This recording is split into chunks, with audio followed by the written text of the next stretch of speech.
On est tous bombardés, pas vrai? Cette injonction permanente à la productivité, cette fameuse culture de la performance, on a l'impression qu'il faut toujours en faire plus pour réussir. Mais la vérité derrière le succès extrême, ce qu'on appelle le top 1%, eh bien c'est totalement différent.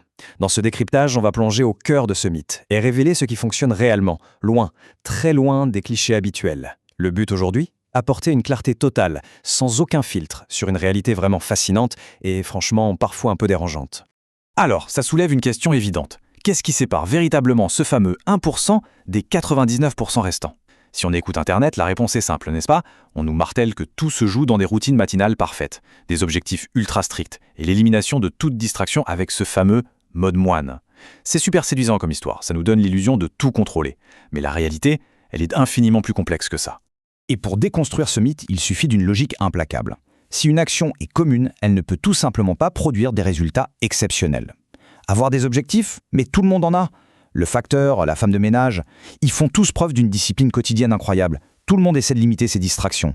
Par définition, pour obtenir plus que la majorité, il faut faire ce que la majorité ne fait pas. Des routines communes, ça mène inévitablement à des résultats communs. C'est mathématique. Première partie, la réalité contre-intuitive. On va voir que la vérité de la réussite extrême est bien plus chaotique qu'il n'y paraît. Je vais être totalement transparent, la vérité est souvent beaucoup moins glorieuse qu'on ne l'imagine. Au milieu de ma vingtaine, quand j'ai construit ma première entreprise qui a généré des revenus à 6 chiffres, mes habitudes matinales étaient absolument désastreuses. Franchement, c'était des réveils à 11h du matin, un petit déjeuner à base de boissons énergisantes et de beurre de cacahuète, suivi de 2 heures à traîner au lit avec mon ordinateur. C'est la preuve vivante que la perfection quotidienne et les routines immaculées, ce ne sont pas les vrais moteurs du succès. Alors, quelle est la vraie méthode? En fait, le processus tient en 3 étapes très directes. 1. Avoir une idée à contre-courant. 2. S'avérer avoir factuellement raison. Et 3. Exécuter massivement. Pas besoin de méditation forcée ou de bain glacé à l'aube. Juste l'application pure de ces 3 piliers. D'ailleurs, petite parenthèse, pour ceux d'entre vous qui veulent structurer cette approche et vraiment passer à l'action, j'ai mis un lien dans la description pour rejoindre un challenge de 7 jours. C'est le moment idéal pour se lancer. Arrêtons-nous un instant sur ce concept du contre-courant correct. C'est l'étape numéro 2, et laissez-moi dire que c'est un véritable fardeau psychologique. Penser différemment, c'est une chose, mais être en désaccord avec la terre entière et au final s'avérer avoir raison, ça exige une résilience absolue. C'est la partie la plus rare et la plus dure. L'exécution, on en parle tout le temps simplement parce que c'est facile à observer et à copier. On peut facilement imiter le réveil à 5h du matin de quelqu'un, mais on ne peut absolument pas copier son intuition visionnaire. Ce qui nous amène à la deuxième section, l'exécution est surestimée. Le travail acharné, à lui seul, ne suffit pas. C'est toujours fascinant de voir comment le succès d'un des plus grands pionniers de l'ordinateur personnel est souvent résumé à son régime à base de fruits ou à ses réveils matinaux. Mais la vraie raison de son succès? Il a cru en une technologie une décennie avant tout le monde. À l'époque, on le prenait pour un fou, il essuyait des critiques féroces et il a même été viré de sa propre entreprise. C'est cette vision unique, et certainement pas son alimentation, qui a bouleversé le monde. Et la même logique s'applique au plus grand investisseur de tous les temps. Son quotidien n'a rien d'un moine. Il mange au fast-food et boit du soda tous les jours. Son succès monumental sur près de 60 ans ne repose que sur environ une douzaine de décisions exceptionnelles et une patience hors norme. Une petite poignée de choix pertinents à contre-courant, ça surpasse de loin, de très loin, des milliers d'heures de pseudo-productivité. L'histoire nous montre de la réalité des figures les plus illustres et souvent un chaos total. Qu'on parle de cette légende du basket qui dévorait de la pizza avant les matchs, de ce célèbre dirigeant qui menait l'effort de la Seconde Guerre mondiale depuis sa baignoire avec un verre d'alcool, ou de cet inventeur prolifique qui dormait 1 heure par nuit sous l'influence de substances. Le succès extrême s'est profondément désordonné.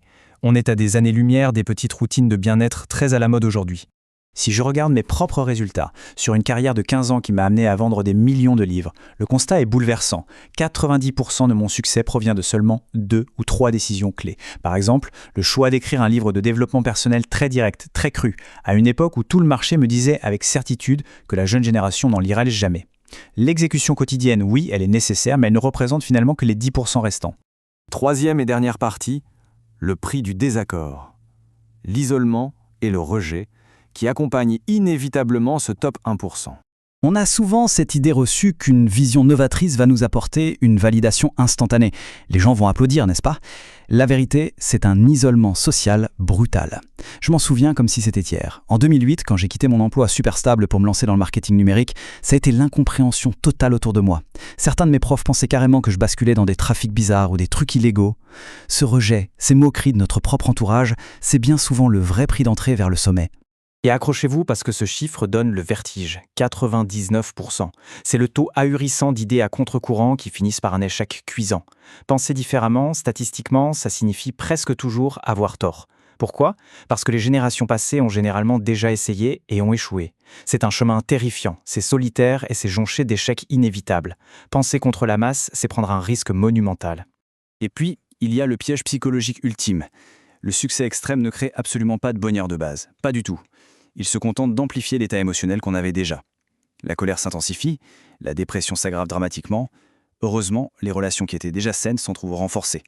Mais croire que la réussite est un remède magique à notre mal-être intérieur, c'est une illusion extrêmement dangereuse. La seule véritable motivation au final, ça doit être ça. Poursuivre une idée parce qu'il est absolument inimaginable de faire autrement. Si le but c'est juste de souffrir des choses matérielles, un succès modéré suffira amplement. Le vrai top 1% demande une obsession presque irrationnelle pour l'idée elle-même. Et si cette obsession résonne en nous, si on est prêt à structurer cette vision pour avancer, foncez voir le lien en description pour rejoindre le challenge de 7 jours. C'est vraiment le tremplin parfait. L'ambition pure, ça n'est rien sans une conviction profonde. Pour terminer, une dernière interrogation s'impose. Pourquoi vouloir à tout prix battre 99% des gens ? Avant de s'épuiser aveuglément dans cette course folle à la performance extrême, on a vraiment besoin de faire une pause. La véritable réussite, elle commence peut-être exactement au moment où on arrête de courir à la course des autres, pour enfin définir notre propre vision de l'épanouissement. C'est vraiment la réflexion fondamentale à garder à l'esprit pour construire son propre chemin.